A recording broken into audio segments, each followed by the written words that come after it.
Okay प्यारे बच्चों, तो हम पहले से थोड़ा सा रिवीजन कर लेते हैं। कल जो हमने पढ़ा था, कल हमने ऐसा यूनिट के बारे में पढ़ा था, उसके बारे में आपको समझ में आ गया था। हमारी 7 फंडामेंटल यूनिट होती हैं और हमारी 2 सप्लीमेंट्री यूनिट्स होती हैं, या यूनिट कहिए या फिर आप क्वांटिटीज कहिए। 7 फंडामेंटल क्वांटिटीज होती है। कौन कौन सी होती है वो? मास, लेंथ, टाइम, टेम्परेचर, करंट, आपका ल्यूमिनेस इंटेंसिटी और लास्ट आपका अमाउंट ऑफ सब्सटेंस। ठीक है, आपको 5 ऊपर वाली ज्यादा ध्यान में रखनी है, वो ज्यादा इंपॉर्टेंट है। ओके, उसके बाद हमने डायमेंशंस के बारे में पढ़ा था। मैं डायमेंशंस के 1-2 एप्लीकेशन आपको बता देता हूँ, क्या इसकी एप्लीकेशन भी है, कहाँ आपको जरूरत याद आ सकता है।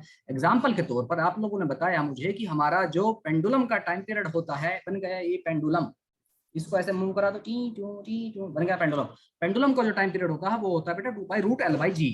एग्री? यस सर जी। लेकिन कभी कभी एग्जाम के प्रेशर में ऐसा ही कोई फॉर्मूला या कुछ और भी हो सकता है, मैं तो एक एग्जांपल के तौर पर बता रहा हूँ, 2 π√L/G का √L/G ले लो। बट आपको लग रहा हो कि सर ज्यादा जल्दी हो रहा है, ज्यादा तेज बोल रहे हो, तो सर 1.5 की स्पीड से चल रहे हो, 1.25 कर लो। अगर आपको ऐसा कुछ लगता है, थोड़ी स्पीड घटा लो, तो आप मुझे बता देना अगर मैं जल्दी जल्दी बोल रहा हूँ तो। वैसे मुझे लगता नहीं है कि मैं ज्यादा जल्दी बोल रहा हूँ। तो बच्चा, मैं आपको ये बता रहा था, सर एरर पे भी आएंगे हम लोग, आएंगे ना सर? पक्का? हाँ बेटा पक्का आएंगे। ठीक है, मैं ये बता रहा था चिंटू। सर जी बताइए, चिंटू मिंटू पता नहीं कितने नाम रख दिए सर, मैं कुछ दिनों में भूल जाऊंगा मेरा असली नाम क्या था। अरे बेटा नहीं भूलोगे, आपका असली नाम ही चिंटू था। क्या बात कर रहे हो सर? हाँ, टाइम पीरियड जो होता है बेटा 2 π√L/G होता है, टाइम पीरियड ऑफ पेंडुलम। वैसे तो जी होता है बेटा, जी इफेक्टिव होता है। ओके राइट नाउ अभी हम ए लिख लेते हैं। ठीक है, आप कहेंगे ओके सर जी। कभी ऐसा हो जाए एग्जाम में, कभी प्रेशर थोड़ा सा दिमाग पर थोड़ा ज्यादा रहता है, या फिर और किसी चीज का भी फॉर्मूला हो सकता है और आपको बस इतना याद है, ऐसा हो सकता है, डेफिनेटली किसी न किसी के साथ हुआ होगा। बच्चे एग्जाम में जाके कंफ्यूज होते हैं, यार time period equal to 2 π/G/L था कि L/G था। ठीक है, एक सेकंड बेटा, एक second, I have to attend a call.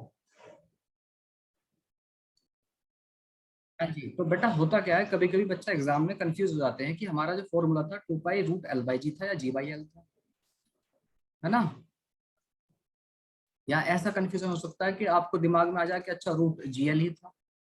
ये पॉसिबिलिटी है, एग्जाम में जाने के बाद ये हो जाता है, इजंट इट? यार कभी उल्टा सीधा, यार ऊपर ये था कि नीचे या था। कभी कभी ऐसा भी हो सकता है आपको 2 π याद हो सकता है कहते कि यार GL ही था मल्टीप्लाई में खाली। या ऐसा हो सकता है टाइम पीरियड इक्वल टू आपके दिमाग में 2 π/L/G था, सिंपली रूट भूल जाए। ये सारी पॉसिबिलिटी है ना एग्जाम में। ठीक है, ये सब चीजें भूलने के चांसेस हैं कि भाई ऐसा कुछ हो जाए। वैसे तो एग्जाम में थोड़ा टाइम कम ही रहता, बट फिर भी अगर आपके पास टाइम सफिशिएंट है तो आप यूनिट या आपका डायमेंशन का कंसेप्ट इस्तेमाल करके आप सही फॉर्मूला कैलकुलेट कर सकते हैं। ठीक है, तो आप फॉर्मूला कैलकुलेट कर सकते हैं। सपोज करो क्वेश्चन ऐसा दे दिया आपको, क्वेश्चन सुन लो ध्यान से क्या कह रहा हूं मैं। क्वेश्चन कुछ इस तरह का दे दिया कि हमसे पूछ लिया कि टाइम पीरियड ऑफ पेंडुलम क्या होगा, उसकी लेंथ वगैरह वही रखी।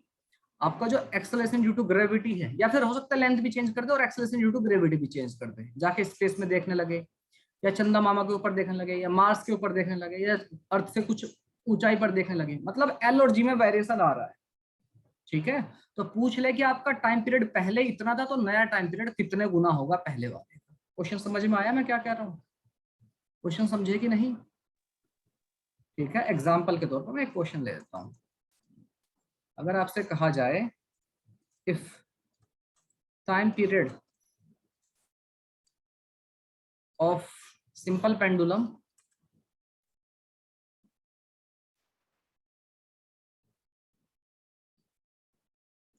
ऑन अर्थ सरफेस इज, मान लेते हैं 2 second.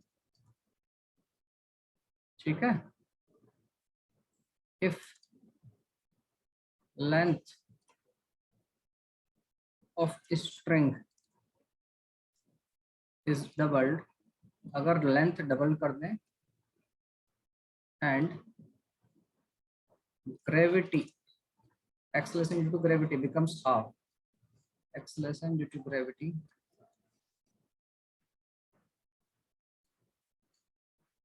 becomes half, find new time period। अब देखो, अब तो फॉर्मूला पता है, यहाँ तो आप फटाफट से कर दोगे, लेकिन इन केस आपको फॉर्मूला याद नहीं आ रहा याद कि क्या था फॉर्मूला, बट इतना याद है, आधा अधूरा सा ये याद है कि यार ये एल और जी से मिलकर बनता था। ठीक है, एल ऊपर था, जी ऊपर था, ये सब नहीं याद आपको। ठीक है, बस इतना याद है कि एल और जी से मिलकर ये बनता था। पॉइंट आप कहेंगे yes sir, getting your point sir, great. अब आपको टाइम पीरियड कैलकुलेट करना है। ठीक है जी, तो लेकिन इतना याद है आपको कि टाइम पीरियड किससे मिलकर बनता था कि सर जी और एल से। मतलब टाइम पीरियड सपोज करो एल की पावर में मान लेता हूँ अपने पास से ए और जी की पावर मान लेता हूँ बी। मुझे याद नहीं है एल की पावर क्या थी, एल रूट में था नहीं था मुझे नहीं याद, जी रूट में था नहीं था मुझे नहीं याद। एल और जी पर किसी ना किसी तरह से वो डिपेंड रहता है, ए और बी की वैल्यू मुझे नहीं पता है। तो इस तरह की सिचुएशन में भी आप इसको अपने मंजिल तक पहुंच सकते हैं। मतलब सर आप अपना आंसर निकाल सकते हैं even though you don't know the formula, formula याद नहीं है उसके बावजूद आप क्वेश्चन सही करके आ सकते हैं with the help of dimension. अगर आपको डायमेंशन एनालिसिस के थोड़ी सा आइडिया है तो। कैसे सर, देखो बेटा लेफ्ट की तरफ क्या है, आप कहेंगे सर टाइम पीरियड है, टाइम पीरियड है, टाइम पीरियड को डायमेंशनल फॉर्मूला क्या होगा, आप कहेंगे सर टाइम पीरियड का डायमेंशनल कैपिटल टी रहेगा। जो डायमेंशनल फॉर्मूला इसका रहेगा वही डायमेंशनल फॉर्मूला इसका रहेगा। यार दो क्वांटिटी डायरेक्टली प्रोपोर्शनल है या इक्वल है, आपको पता है 2 पाई तो उसमें कांस्टेंट रहता है, आपको पता है केवल एल और जी पर डिपेंड करता है। ठीक, तो कह सकता हूँ इसका डायमेंशनल फॉर्मूला भी एल की पावर ए का डायमेंशनल फॉर्मूला टू दी जी की पावर बी का डायमेंशनल फॉर्मूला भी सेम रहेगा, इजंट इट। मैंने कल ही आपको बताया था कि भाई दो क्वांटिटी अगर ऐड हो रही है, सब्ट्रैक्ट हो रही है या इक्वल है तो उनके dimensional formula will be same. ठीक है बेटा जी, आप कहेंगे यस सर जी, तो बहुत आसान सी कहानी है। मैं बेटा ये नहीं बता रहा हूँ आपको किसका आंसर क्या होगा, it's very easy to calculate. अगर आपको फॉर्मूला पता है तो कोई प्रॉब्लम ही नहीं है। मैं ये कह रहा हूँ जिन बच्चों को फॉर्मूला भूलने के चांसेस हैं, एग्जाम में जाके भूल जाते हैं, मैं उनको बता रहा हूँ कि आप फॉर्मूला ना पता होते हुए भी डायमेंशनल एनालिसिस का इस्तेमाल करके अगर डायमेंशन का ठीक ठाक आइडिया तो आप अपने आंसर निकाल सकते हैं। बात समझ में आ रही है बेटा जी? मेरे ख्याल से बात समझ में आ रही है।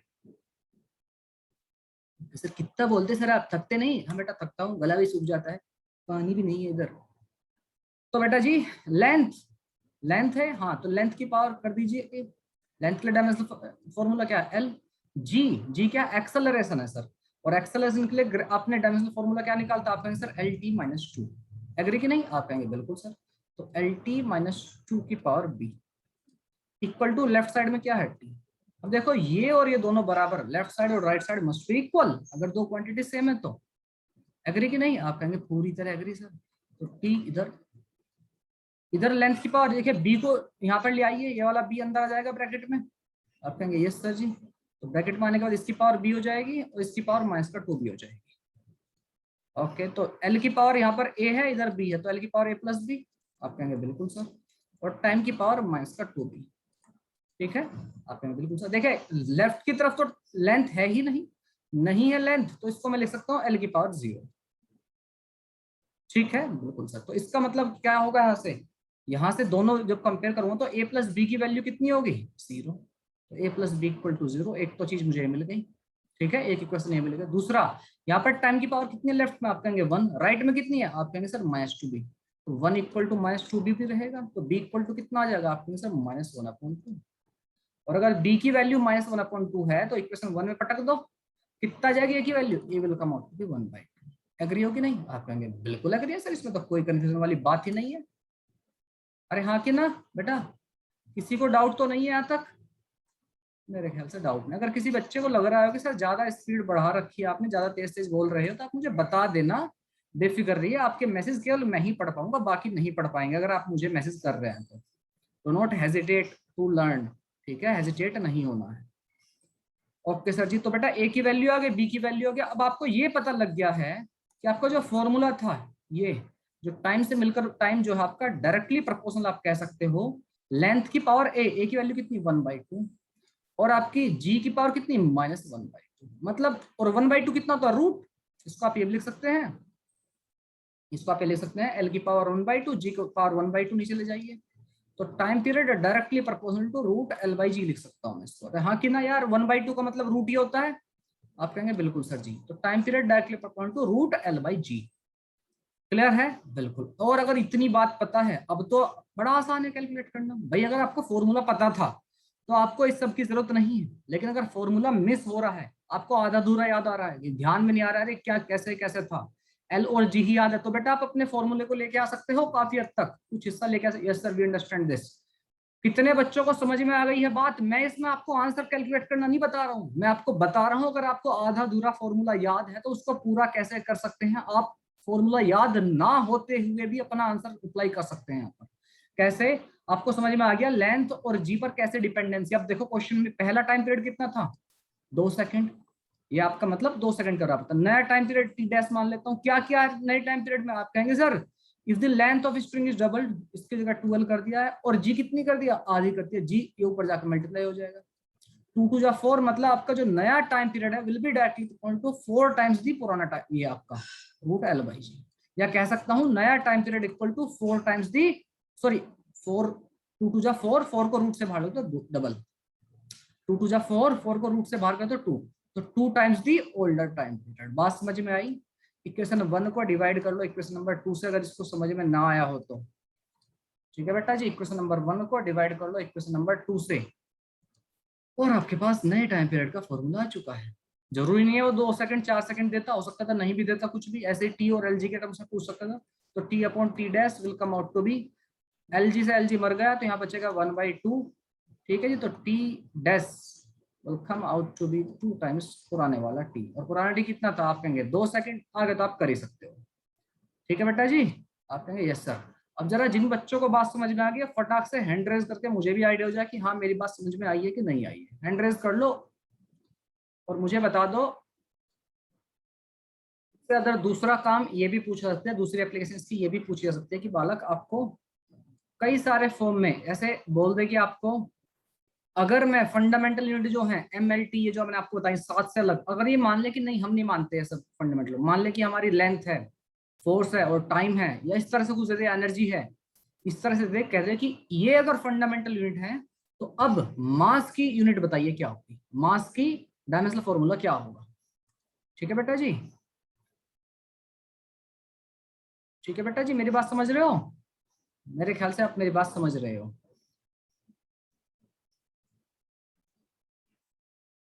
ओके, ये सारी बातें आपको समझ में आ गई हैं अभी। तो बेटा जी इससे अगर हमने, हाँ मैं बताता हूँ आपको, इस तरह की भी क्वेश्चन पूछ ले जाते हैं कि आपको एनर्जी या फिर फोर्स या आपका लेंथ और टाइम में चीजें दे देगा, कह देगा कि मास की, आप मास का डायमेंशनल फॉर्मूला बताइए, या किसी भी एनर्जी का डायमेंशनल फॉर्मूला बताइए। इस तरह की चीजें भी आपको दे सकती हैं, उसमें उनकी पावर आपको कैलकुलेट करनी होती है। उसमें भी क्या करना है आपको, दोनों की डायमेंशन इक्वल करनी है। अगर वो आपसे मास कैलकुलेट करने के लिए कह रहा है तो फोर्स, लेंथ और टाइम, ये जो भी आपको चीजें दी गई हैं उसमें आप उन चीजों को कैलकुलेट कर लें। ठीक है, आप कहेंगे यस सर जी।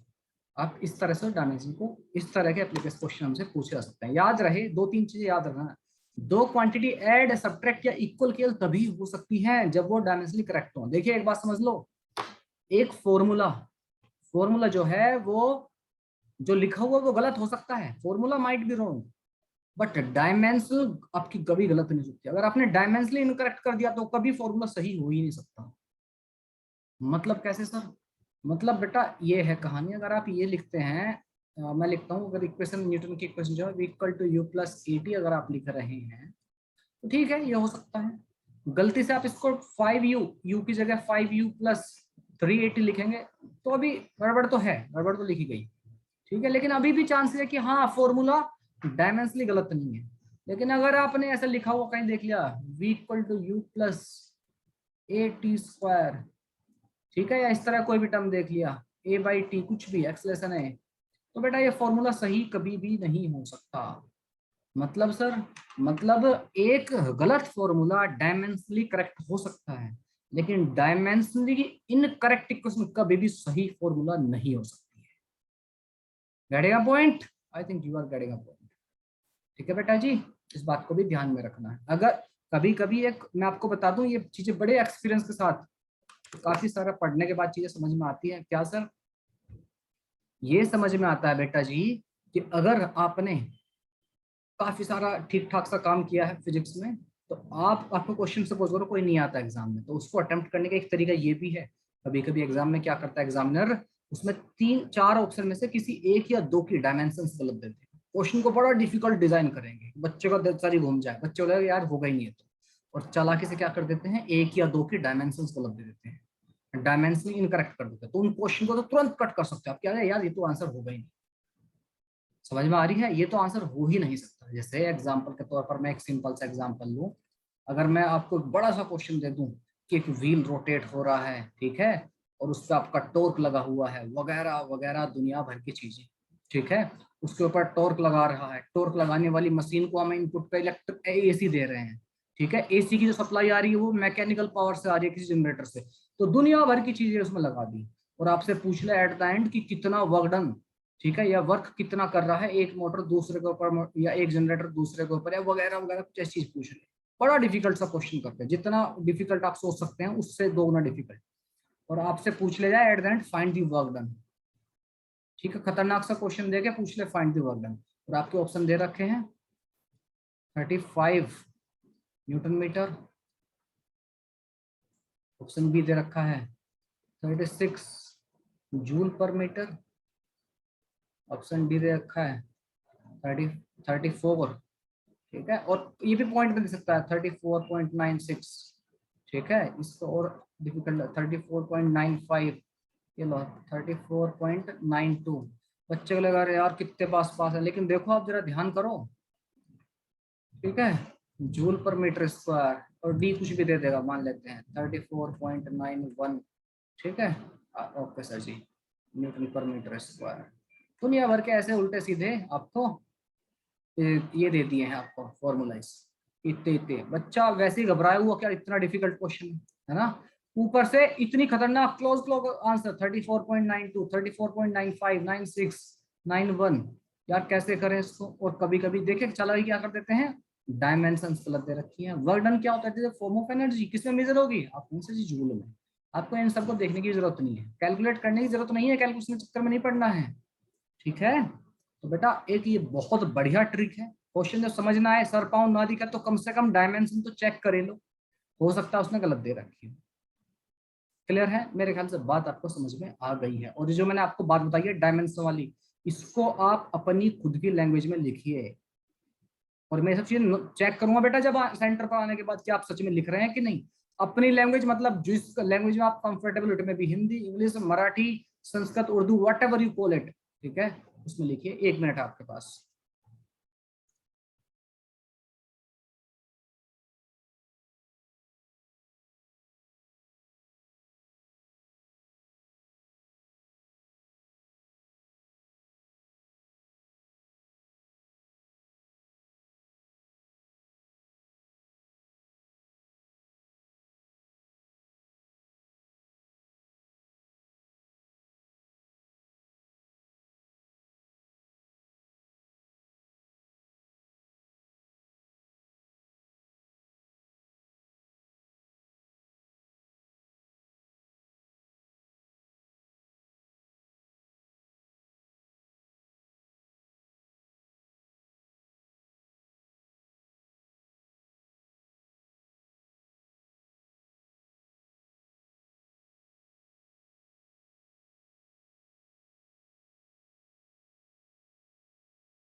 मेरे ख्याल से आप सबने लिख लिया होगा जो मैंने आपको बताया है। ठीक है चिंटू मिंटू, ये छोटी छोटी हो सकता है जिन बच्चों ने पढ़ रखे हैं उनको लग रहा है यार ये इतनी सी बातें क्यों लिखवा रहे हैं सर, ऐसा हो सकता है, बट बेटा काम की बातें हैं तो लिख लो। ठीक है सर, लिख लेते हैं। ओके, ठीक है बेटा जी, आप कहेंगे यस मास्टर जी। अच्छा, इसके बाद जो हमने डिस्कशन किया था बेटा, इसके बाद का हमारा डिस्कशन था एरर के बारे में। मैं आपको दिखा देता हूँ हमने कल क्या क्या पढ़ा था। मैंने बताया था कि एरर क्या होती है, छोटी सी मिस्टेक होती है, ठीक है। ओके सर, रिप्रेजेंटेशन मैंने आपको बता दिया था, उसमें बताया था मैंने एडिशन, एडिशन सब्ट्रैक्शन, इन सब के बारे में मैंने आप लोगों को बताया था। ठीक है जी, आप कहेंगे बिल्कुल सर जी ये सब आपने बता दी थी कल चीजें, मैंने आपको बताई थी इंपॉर्टेंट सी कहानी। चलिए इसी पर एक क्वेश्चन पूछ लेते हैं। सपोज करो 2 क्वांटिटी सब्ट्रैक्ट हो रही हैं, ठीक है, तो उनके जो इंडिविजुअल एरर हैं वो ऐड होंगे या सब्ट्रैक्ट होंगे। अगर आपको लगता है ऐड होंगे तो प्लस लिख के भेज दीजिए, अगर आपको लगता है सब्ट्रैक्ट होंगे तो नेगेटिव लिख के भेज दीजिए। बताइए फटाफट से क्या होगा, अगर दो क्वांटिटी ऐड हो रहे हैं तो उनके इंडिविजुअल एरर पर क्या इम्पैक्ट पड़ेगा उसका, फटाफट से बताइए, ऐड होंगे कि सब्ट्रैक्ट होंगे।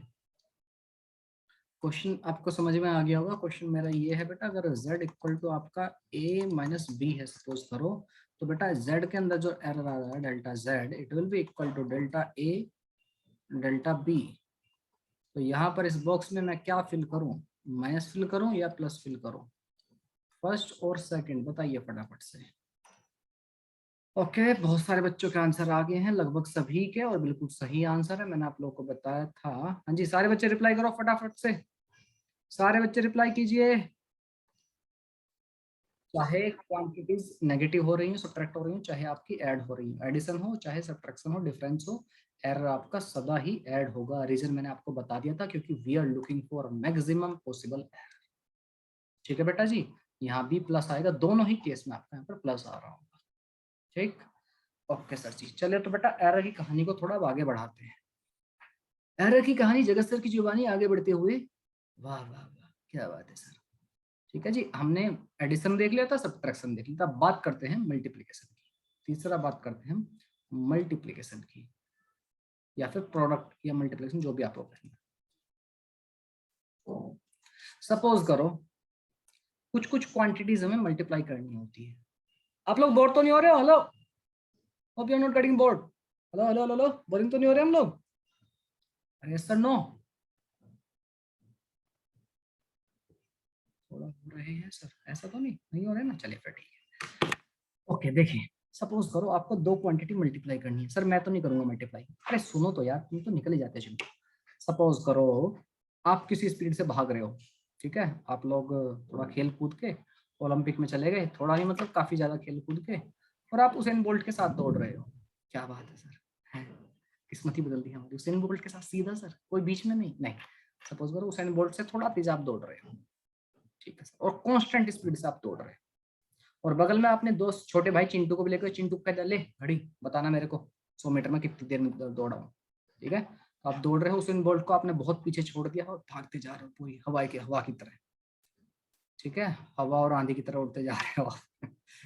ठीक है, तो आपके चिंटू ने, छोटे भाई ने वही टाइम भी देख लिया, आपके कहा भैया भैया, हाँ वो कहा कितनी देर में दौड़ा, आप कहेंगे भैया आप फर्स्ट आए हो, उसेन बोल्ट से तेज दौड़े, आपसे पूछा कितनी देर में दौड़ा, कितनी देर में, वो कहेगा सर भैया 20 सेकंड में। 20 सेकंड में कितना, 100 मीटर। आप कहेंगे वाह वाह क्या बात है। ठीक है, लेकिन फिर बाद में पता लगेगा कि उसेन बोल्ट 2 चक्कर लगा के आ गया तब तक। ठीक है, आपका एक ही चक्कर हुआ था, वो 200 मीटर दौड़ चुका, आपका 100 मीटर हुआ था। तो आपने यहाँ पर डिस्टेंस कैलकुलेट कर ली, यहाँ पर आपने टाइम कैलकुलेट कर लिया। अगर आपसे या फिर डिस्टेंस कैलकुलेट ना, मतलब इनमें से तीनों चीजों से कोई भी एक चीज हम कैलकुलेट कर सकते हैं। अगर आपको डिस्टेंस पता थी, टाइम पता था, तो आप कैलकुलेट कर सकते हो आपकी वेलोसिटी क्या थी। ठीक, बिल्कुल से वेलोसिटी इक्वल टू, सिंपली अगर कहूँ मैं, डिस्प्लेसमेंट अपॉन टाइम, सीधा ट्रैक है तो डिस्टेंस डिस्प्लेसमेंट सेम हो जाएगा। ठीक, ओके सर, तो यहाँ एक क्वांटिटी को दूसरे से डिवाइड करना पड़ रहा है, एग्री? ओके, अगर आपको वेलोसिटी पता थी और आपने टाइम से मल्टीप्लाई किया, तो आप डिस्टेंस कैलकुलेट कर सकते हो कि आपकी गाड़ी कितनी चली, आप इतनी स्पीड से चल रहे थे और इतनी देर तक आप गाड़ी चले। ठीक है बेटा, ओके सर जी। तो आइए समझते हैं, मतलब क्वांटिटीज की मल्टीप्लाई हो सकती है, डिवाइड हो सकती है। मोमेंटम कैलकुलेट करना तो क्या करना पड़ेगा आपको, आप कहेंगे सर मास इनटू वेलोसिटी करना पड़ेगा। ठीक, ओके, अगर मैं कहूँ इस जो मैंने कल बाइक खरीदी है, यस सर बुलेट, ठीक है, मैं इसको फेंक दूं, नहीं सर फेंकना नहीं सर, नई नई बाइक निकलवाइए सर, फेंकना नहीं इसको प्लीज, इसको मैं फेंक दूं, तो इसके इसके पास कुछ मास है, इसके पास कुछ वेलोसिटी है। तो मास इनटू वेलोसिटी ना, मोमेंटम अगर मुझे कैलकुलेट करना है, या फिर आपने अपने छोटे भाई चिंटू को किसी बॉल के अंदर या किसी बॉक्स के अंदर पैक करके या बॉल के अंदर पैक कर दिया और दूसरी बॉल से उसको, या आपने खुद जाकर उसको धक्का दे दिया। कुछ भी रीजन हो सकते हैं मोमेंटम की कहानी। एक बॉम्ब अगर ब्लास्ट होता है तो उसकी कहानी होती है। तो हमें कुल मिलाकर के दो क्वांटिटी को मल्टीप्लाई करने की जरूरत पड़ती है। आपको वर्क डन कैलकुलेट करना हो, फोर्स इनटू डिस्प्लेसमेंट होता है वर्क डन, ठीक है, वहां भी मल्टीप्लाई करनी है बेटा जी। ओके सर, तो क्वांटिटीज, ठीक, ओके। तो बेटा अगर आपने सपोज करो वर्क डन आप कैलकुलेट कर रहे हो, आपने फोर्स कैलकुलेट किया कि इतने न्यूटन था, आपने डिस्प्लेसमेंट कैलकुलेट किया इतने न्यूटन था, और मैंने आपको बताया था कैलकुलेट मतलब मेजर किया। मेजरमेंट में थोड़ी बहुत एरर हो सकती है, एग्री? आप कहेंगे बिल्कुल सर। जब एरर हो सकते हो पक्की बात है बेटा, फोर्स में भी कुछ एरर आएगी। इसी तरह से अगर मैं कहूँ मुझे डिस्टेंस कैलकुलेट करना है, मुझे वेलोसिटी या स्पीड और आपका टाइम गिवन है, तो आपने स्पीड मेजर की उसमें थोड़ा बहुत एरर आ गया, अपने टाइम मेजर के उसमें थोड़ा बहुत आ रहा है, पक्की बात है डिस्टेंस में थोड़ा बहुत एरर आएगा। एग्री हो?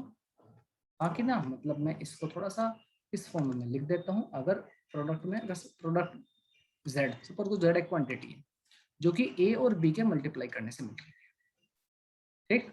ओके। जब आपने a को मेजर किया, तो आपने देखा इसमें थोड़ा बहुत एरर आया, मतलब a प्लस माइनस डेल्टा। जब आपने b को कैलकुलेट किया तो b में भी थोड़ा बहुत एरर आया, प्लस माइनस डेल्टा b। तो पक्की बात है बेटा, इसकी वजह से z क्वांटिटी जो कि a और b के मल्टीप्लाई से बनती है, ठीक है? इट मे बी मोमेंटम, ठीक है? अगर यहाँ मोमेंटम होता तो p इक्वल टू क्या होता है, mv। मैंने किसी ऑब्जेक्ट का मास कैलकुलेट किया, उसमें थोड़ा बहुत एरर आया, वेलोसिटी कैलकुलेट की, उसमें भी थोड़ा बहुत एरर आया, ठीक है? ओके सर जी। तो बेटा मास इनटू वेलोसिटी, इसमें भी टोटल ओवरऑल मोमेंटम में भी एरर आएगा। देखते हैं कितना एरर आएगा। तो मान लेते हैं एरर डेल्टा z, ठीक? ये एरर जो z में आने वाला है डेल्टा z। यहाँ से मैं a कॉमन ले लूँ, ले लीजिए सर। तो 1 plus minus delta a upon a हो जाएगा। आप कहेंगे बिल्कुल सर। दूसरे ब्रैकेट से b को कॉमन ले लीजिए, ठीक है सर? इसको b को भी कॉमन ले लीजिए, a को भी कॉमन ले लीजिए, ab यहाँ पर 1 plus minus delta b upon b आएगा। एग्री? Yes sir. इसको इक्वेशन नंबर फर्स्ट मान लेते हैं। z इक्वल टू क्या है, ab है, ठीक है बेटा जी? हाँ आप कहेंगे ओके सर जी। तो अच्छा, यहाँ से लेफ्ट की तरफ से z कॉमन ले, तो बचेगा इधर 1 plus minus delta z upon z। ये सब आपको आता होगा यार, कॉमन वगैरह लेना ये डिफिकल्ट नहीं है। तो बेटा यहाँ पर z equal to A B है, और हमें तो फर्स्ट इक्वेशन से पता है z equal to A B है, तो इसको यहाँ से कट्टम पुट्टा कर सकता हूँ। आप कहेंगे यस सर, कट्टम पुट्टा कर दीजिए। लेफ्ट की तरफ बचेगा 1 plus minus delta z upon z equal to, अब इनका देखिए इसकी मल्टीप्लाई इसके साथ करनी है, बिल्कुल वही आपने जो सीखा है, x प्लस वाई की मल्टीप्लाई ए प्लस बी से अगर करनी हो तो क्या करोगे, x मल्टीप्लाई ए से, x मल्टीप्लाई बी से, y की मल्टीप्लाई ए से, y की मल्टीप्लाई बी से। यही करते हो? आप कहेंगे यस सर यही करते हैं। तो वही मल्टीप्लाई कर लीजिए। तो 1 की मल्टीप्लाई किससे होगी, पहले 1 से, तो 1 ही आ जाएगा। 1 की मल्टीप्लाई किससे होगी, plus minus delta B upon B से। आगे आगे डेल्टा इसकी मल्टीप्लाई 1 से होगी तो plus minus delta A upon A, और सबसे लास्ट में बचेगा plus minus delta A upon A multiply में delta B upon B. Agree? आप कहेंगे यस सर जी, बिल्कुल एग्री है तब तो, ठीक? ओके सर जी। अब बेटा एक बात सोचने वाली ये है कि हमने यहाँ तक की कहानी तो कर ली सर जी, है ना? यहाँ तक की कहानी तो हमने कर ली है। अब देखो, मैंने ध्यान से सुनना, मैंने कल आपको कुछ बातें बताई थी। क्या बताई थी बेटा? जो एरर होता है, एरर है वो आपका कितने परसेंट होगा, 1 2 5 मैक्स 10%, मैक्सिमम, इससे ऊपर नहीं एरर की बात करने, ठीक है? अब आप कहेंगे यस सर जी। अच्छा, जब मैम 1 2 4% मतलब जनरली इतना ही होगा, 1 2 4%। बेटा ये जो डेल्टा ए अपॉन ए है ये क्या है? आप कहेंगे सर ऊपर तो एरर लिखा हुआ है और नीचे जो उसकी एक्चुअल वैल्यू है वो है, ये लिखा हुआ है। आप कहेंगे बिल्कुल सर। अब एक बात बताइए बेटा मेरे, तो इसकी वैल्यू डेल्टा ए अपॉन ए की वैल्यू 1 से बड़ी होगी 1 से छोटी होगी, बताइए जरा भाई। ये आपका अगर ए आपका 100 है, अगर ए आपका 100 है तो आपका जो डेल्टा ए है इट विल बी अराउंड 2 4 5 6, मान लेता हूँ सपोज करो 2 है, ठीक है? Let it be this is 2, ठीक है? ओके सर जी, बिल्कुल ठीक है सर जी। तो और अच्छा, इसी तरह से डेल्टा बी, ये भी मान लेता हूँ सपोज उसमें 1% है ना, 1/100। एग्री? आप कहेंगे बिल्कुल सर। अच्छा, तो मतलब इसकी वैल्यू कितनी आएगी डेल्टा ए अपॉन ए की? आप कहेंगे सर जी 0.02। डेल्टा बी अपॉन बी की वैल्यू कितनी होगी, 0.01, ठीक है? आप कहेंगे बिल्कुल सर। अच्छा, एक चीज और बताइए मुझे, जब दो क्वांटिटीज की मल्टीप्लाई करते हैं, हाँ सर मल्टीप्लाई करते हैं, कर दीजिए सर, डरता थोड़ी हूँ आपकी मल्टीप्लाई से। अरे बेटा डरना नहीं है, मैं पूछ रहा हूँ जब दो क्वांटिटीज की मल्टीप्लाई करते हैं तो जो रिजल्ट आता है वो बड़ा आता है छोटा? समझे नहीं सर हम क्या कहना चाह रहे हैं आप? बड़ा भी है छोटा भी है। हाँ बिल्कुल बिल्कुल सही बात है। और बच्चे बताइए, अगर दो क्वांटिटीज की मल्टीप्लाई करें तो बेटा हमारा जो आंसर आएगा वो उन दोनों क्वांटिटी से बड़ा आएगा कि छोटा आएगा?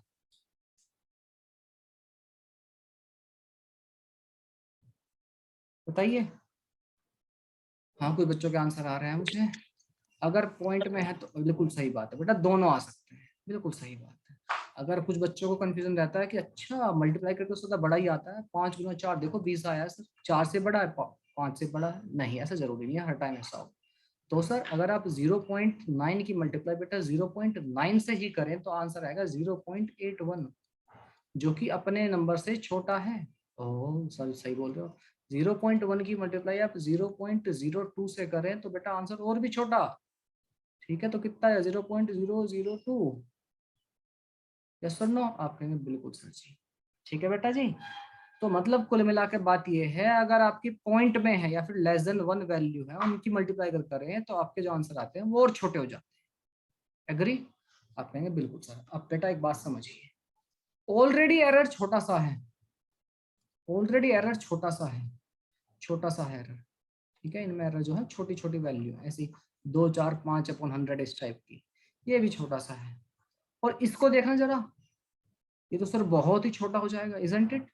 भाई अगर मैं कह दूं डेल्टा इनकी वैल्यू जो थी, डेल्टा ए अपॉन ए, और इन सब की इनकी जो वैल्यू आपने ली थी, इनको अगर मैं और थोड़ा सा देखूं तो बेटा कितना 0.02 इंटू 0.01, ये तो और भी छोटा हो जाएगा। कितना जगह आपके 0.1 2 3 4, इस ये जो है अपने 0.02 के आके बहुत छोटा, इजंट इट? आप कहेंगे बिल्कुल सर।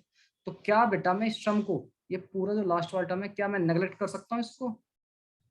रीजन समझ में आया आपको क्या कह रहा हूँ मैं? ये मल्टीप्लाई ऑलरेडी बहुत छोटे छोटे नंबर है, उनकी मल्टीप्लाई और कर दिया आपने, बहुत छोटे छोटे डिजिट थे उनकी मल्टीप्लाई और कर दी, तो क्या आंसर आंसर हो जाएगा सर और भी छोटा, इजंट इट? आप कहेंगे बिल्कुल सर, और भी छोटा हो जाएगा आंसर तो। और बेटा जी आंसर अगर छोटा हो रहा है तो प्रॉब्लम है, मतलब हम इसको नेग्लेक्ट कर सकते हैं, है ना? आप कहेंगे यस सर नेग्लेक्ट कर सकते हैं। रीजन मेरे ख्याल से आपको समझ में आ गया होगा भैया, डेल्टा ए अपॉन ए छोटी सी वैल्यू और डेल्टा बी अपॉन बी भी छोटी सी वैल्यू, दोनों की मल्टीप्लाई कर रहे हैं तो हमें आंसर और भी छोटा मिल रहा है, that's why we can neglect this term. Clear? आप कहेंगे बिल्कुल सर क्लियर। तो मैं अब इसको लिख लूंगा 1 plus minus delta Z upon Z equal to 1 plus minus delta A upon A plus minus delta B upon B. Last वाले टर्म को मैंने हटा दिया, 1 से 1 को कैंसिल आउट कर दो, तो अब फिर से माइनस प्लस का खेल होगा, है ना? दोनों के आगे प्लस माइनस है, कौन सा लेना है? हाँ जी, प्लस लोगे कि माइनस? हेलो, कौन सी वैल्यू आप प्रेफर करोगे लेना? प्लस। बिल्कुल, मैंने रीजन आपको बता दिया है बेटा, क्योंकि we are looking for maximum error.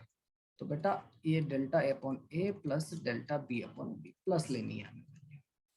तो यहां से हमें ये बात समझ में आई कि जब आपके एरर मल्टीप्लाई में हो, और यही रिजल्ट आता है बेटा आपके डिवाइड के लिए भी, ठीक है? प्रोडक्ट हो चाहे डिवीजन हो, दोनों के लिए सेम आंसर आता है।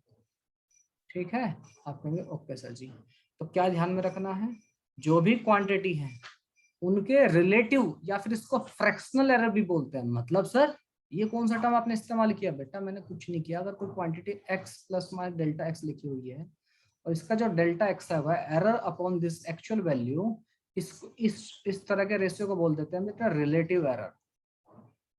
इसका नाम है रिलेटिव एरर, रिश्तेदार वाला एरर नहीं, जस्ट रिलेटिव एरर। ठीक है बेटा, ओके। तो यहाँ पर आपको रिलेटिव एरर लिखे हुए दिख रहे हैं, यस सर। इसी को फ्रैक्शनल एरर भी बोल देते हैं। तो बेटा जब आपकी क्वांटिटी मल्टीप्लाई या डिवाइड में हो तो आपको क्या करना है? सिंपली एरर ऐड नहीं करने हैं, क्या करना है? उनके रिलेटिव एरर ऐड करने हैं। बात समझ में आई? मेरे ख्याल से बात समझ में आई। समझ में आ गई है तो इसे नोट डाउन कीजिए, फिर बढ़ते हैं आगे। ओके बेटा, एरर इन पावर्स। ठीक है, आप कह सकते हो जो पावर, अगर आपके टर्म्स पावर में है तब उसका एरर कैसा होगा। जैसे एग्जाम्पल के तौर पर मैं कहूँ z इक्वल टू कोई क्वांटिटी है, मैं कह दूं a की पावर सपोज करो x मान लो, b की पावर y मान लो, ठीक है? या फिर स्मॉल a लेते हैं, इसकी पावर स्मॉल a है, इसकी पावर स्मॉल b है। ठीक है, ओके। जैसे एग्जाम्पल के तौर पर हाफ mv² होता है बेटा काइनेटिक एनर्जी का फॉर्मूला। आप कहेंगे यस सर। ठीक है बेटा जी, आप कहेंगे बिल्कुल सर। सेंट्रीपिटल फोर्स का फॉर्मूला mv² अपॉन r होता है, तो यहाँ पर कुछ टर्म्स की पावर है। अभी हमने जो टाइम पीरियड ऑफ पेंडुलम देखा था 2π√L/g है, L और g की पावर कितनी है? 1/2। क्लियर है? तो जो भी पावर हो रही हो, अगर पावर आ रही है चीजों में तब कैसे हमारी चीजें होंगी उसको समझते हैं। सपोज करो आपने क्वांटिटी a को मेजर किया, इसमें आपका थोड़ा एरर आ गया, a प्लस माइनस डेल्टा ए, उसकी पावर कितनी ए हो गई।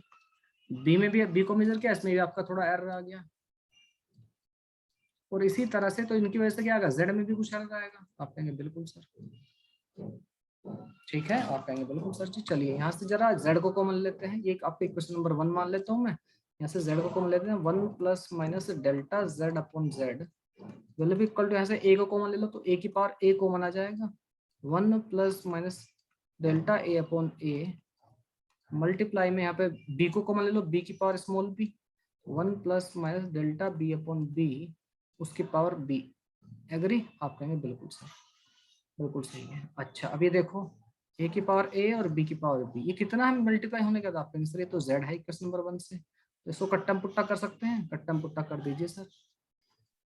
एग्री? आप कहेंगे पूरी तरह एग्री मास्टर। ठीक है बेटा जी। आप कहेंगे वैसे सर जी। इधर क्या बचेगा, ये 1 plus minus delta Z upon Z, इधर क्या बचेगा, आप कहेंगे सर 1 प्लस माइनस डेल्टा, इसकी पावर ए भी है, डेल्टा ए अपॉन ए की पावर ए मल्टीप्लाई में 1 plus minus delta B upon B की पावर स्मॉल बी। एग्री? आप कहेंगे बिल्कुल सच। अब एक बात बताइए, मैंने आपको बताया भी कि एरर जो है काफी छोटे होते हैं, तो डेल्टा ए अपॉन ए की वैल्यू भी काफी छोटी रहेगी 1 से। यस और नो? 2/100, 5/100, 10/100 काफी छोटा रहेगा 1 से। एग्री कि नहीं? आप कहेंगे बिल्कुल सर, काफी छोटा रहेगा। और आपने बाइनोमियल में एक चीज पढ़ी होगी, जो बाइनोमियल थोड़ा पढ़ते हैं वो पढ़ा होगा, ये 1 प्लस एक्स की पावर अगर n है तो उसको 1 प्लस nx लिख सकते हैं। किस कंडीशन में, अगर आपका x काफी छोटा है 1 से। बताइए पढ़ा है कि नहीं पढ़ा है? आप कहेंगे बिल्कुल सर। इसको बाइनोमियल के अकॉर्डिंगली आप इसको ब्रेक करोगे तो बेटा x की पावर बढ़ती चल जाएंगी मल्टीप्लाई में, x की पावर बढ़ेंगे तो उन टर्म्स को नेगलेक्ट कर सकते हैं, x क्योंकि छोटा है 1 से भी। ठीक है? आप कहेंगे ओके सर। तो वही कंसेप्ट, डेल्टा ए अपॉन ए की वैल्यू कैसे रहेगी, बहुत छोटी सी, 1 प्लस इसकी पावर कितने जाएगा, आप कहेंगे 1, इसकी वैल्यू आ जाएगी 1 plus A into delta A upon A. ठीक, दूसरे ब्रैकेट में आ जाएगा 1 plus minus B into delta B upon B. Multiply कर लीजिए बेटा, अंदर आंसर आ जाएगा आपका,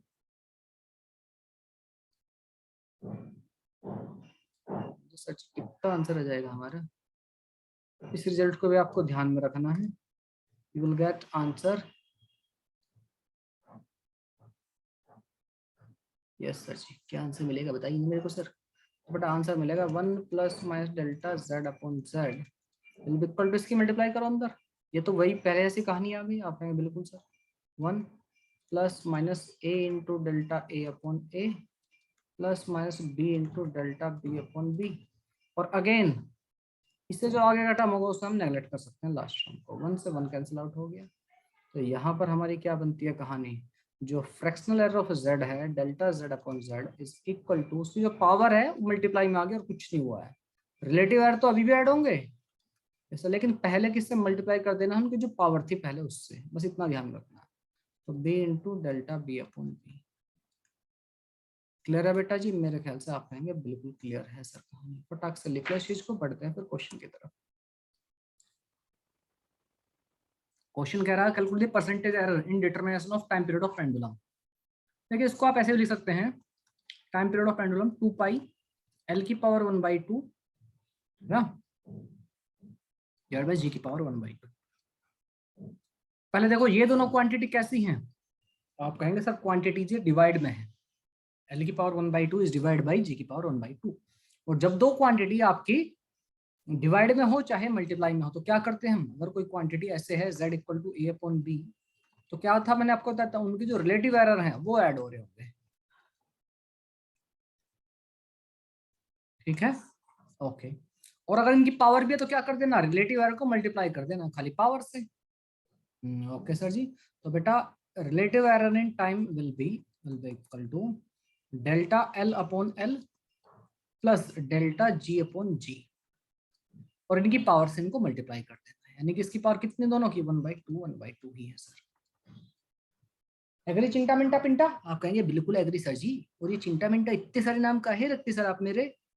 बेटा वो प्यार से रख देते हैं। ओके फिर ठीक है सर, हमको लगा गुस्से में रखते सर। तो 1/2 डेल्टा एल अपॉन एल, अब हमें और हमें तो क्या चाहिए, परसेंटेज एरर चाहिए, तो मल्टीप्लाई कर दो 100 से, इसकी मल्टीप्लाई 100 से कर दो, इसकी मल्टीप्लाई, सबकी मल्टीप्लाई कर दो 100 से। ठीक है करण बेटा, डू नॉट राइट एनीथिंग। और ये परसेंटेज एरर कितना है, डेल्टा एल हमें दे रखा है 1%, delta L upon L into 100 के लिए कितनी है 1%, तो 1/2 और delta L upon L into 100 ये वैल्यू हमें गिवन है, प्लस 1/2 डेल्टा जी अपॉन जी इंटू 100 इसकी वैल्यू गिवन है हमें, कितनी है, एक 1% और दूसरा 2%। ठीक है बेटा जी, आप कहेंगे यस सर जी, ये कितना है, आप कहेंगे सर जी 1%। ठीक है, इसकी वैल्यू 1 लिख लो, इसकी वैल्यू कितनी है, आप कहेंगे सर जी 2। तो बेटा जी 1/2 प्लस 2 से 2 का टर्म पुट्टा हो जाएगा, कितना 1, कितना गया 3/2%, मतलब आपका 1.5%, यानी C4 Chennai will be the correct answer. ठीक है बेटा जी, मेरे ख्याल से बात सारे बच्चों को समझ में आ गई, क्लियर है। नेक्स्ट क्वेश्चन जो है बेटा ये रहा। ठीक है, इसमें हमसे body travel uniform distance within error limit, तो हमने कैसे कैलकुलेट किया, velocity equal to distance upon time, velocity equal to distance upon time, velocity और रिलेटिव एरर जो होता है वो लिख लिया। पहले वेलोसिटी कैलकुलेट कर ली, ठीक है, डिस्टेंस अपॉन टाइम से कितना 13.8 डिवाइड बाई 4 3.45, जो कि 4 ऑप्शन में ही है, तो हमें एरर ही कैलकुलेट करके बात बनेगी। एरर के लिए हमने delta we upon V A था, वी के लिए 3.45 है, इसको जाकर एकदम मल्टीप्लाई कर दिया, मल्टीप्लाई करके हमें मिला 0.3 जो कि डेल्टा वी की वैल्यू है, तो डेल्टा वी कितना है 0.3, तो हमारा आंसर आ जाएगा बिफोर बॉम्बे 3.45 प्लस माइनस 0.3 मीटर पर सेकेंड। मेरे ख्याल से सारे बच्चों को बात समझ में आ गई है, किसी का डाउट हो तो आप कमेंट करके पूछ सकते हैं, नहीं है तो मिलते हैं हम नेक्स्ट क्लास में, तब तक के लिए बाय बाय, टेक।